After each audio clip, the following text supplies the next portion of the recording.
વિદેશથી કોઈ પાર્સલ આપવું એ સામાન્ય વાત છે, પરંતુ જો આ પાર્સલમાં કરોડો રૂપિયાના ડ્રગ્સ હોય તો? જી હા, ક્રાઇમ બ્રાન્ચ દ્વારા ઇન્ટરનેશનલ પાર્સલમાં ડ્રગ્સનું સૌથી મોટું કૌભાંડ ઝડપી લેવામાં આવ્યું છે અને આ કાંડમાં કરોડો રૂપિયાના ડ્રગ્સનો પર્દાફાશ થયો છે। ત્યારે સવાલ એ છે કે કોણ છે આ કાંડનું મુખ્ય સૂત્રધાર?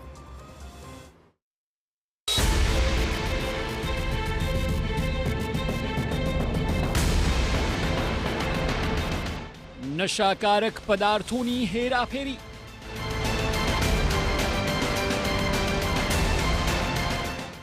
રમકડા બન્યા માધ્યમ,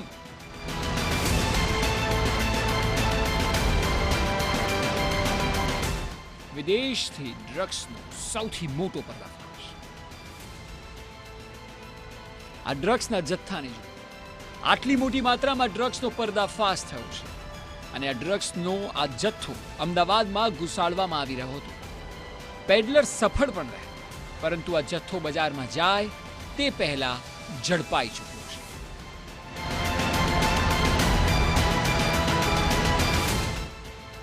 આ ઘટનાની વિગતોની વાત કરવામાં આવે તો જુદા જુદા અનેક પાર્સલમાંથી કરોડોની કિંમતનો ગાંજો મળ્યો છે। કરોડોનો ડ્રગ્સ અને ચરસનો જથ્થો કબજે લેવાયો છે। આ જથ્થો થાઈલેન્ડ, યુએસએ, કેનેડાથી મંગાવાયેલો હતો। સાથે જ રમકડા અને અન્ય સામગ્રીની આડમાં આ કારોબાર કરવામાં આવ્યો હોય તેવું સ્પષ્ટ દેખાઈ રહ્યું છે।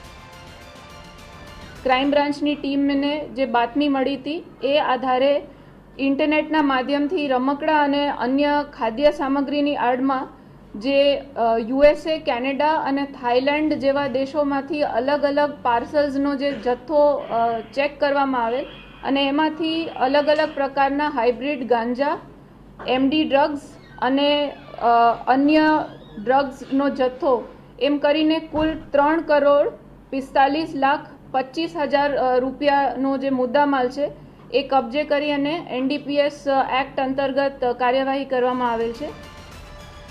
આ કિસ્સો ખરેખર ચોંકાવનારો છે। એકદમ અલગ મોડસ ઓપરેન્ડીથી ડ્રગ્સને ઘુસાડવામાં આવ્યું છે। જે કુલ જથ્થો ઝડપાયો છે, જો તેની વાત કરવામાં આવે તો અધધ કહી શકાય તેમ 3 કરોડથી વધુની કિંમતનો ગાંજો ઝડપાયો છે। 10,550 ગ્રામ હાઇબ્રિડ ગાંજો છે।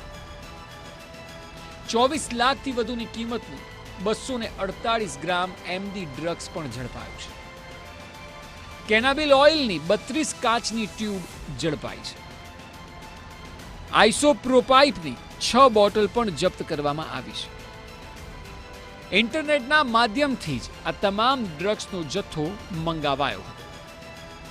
ક્રાઇમ બ્રાન્ચ અને કસ્ટમ્સ વિભાગની ટીમને ફોરેન પોસ્ટ ઓફિસમાંથી આ જે ઘણા લાંબા સમયથી આ ચેકિંગ કરવા અંગેની જે બાતમી હતી એને ફાઇનલી આ રીતના જ્યારે શંકા જણાઈ તો ચેક કરીને આ પ્રકારના ડ્રગ્સ મળી અને આ ક્વોન્ટિટીમાં સીઝ કર્યા છે, જેમાં હાઇબ્રિડ ગાંજો છે જે 10,550 ગ્રામનો છે, જેની કિંમત 3,12,50,000 જેટલી થાય છે।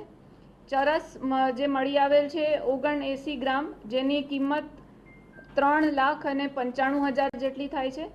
એમડી ડ્રગ્સ પણ આ જથ્થામાં મળી આવેલ છે, જેની કિંમત 24,80,000 જેટલી થાય છે અને જે 248 ગ્રામ જેટલું એમડી ડ્રગ્સ પણ સીઝ કરવામાં આવેલ છે।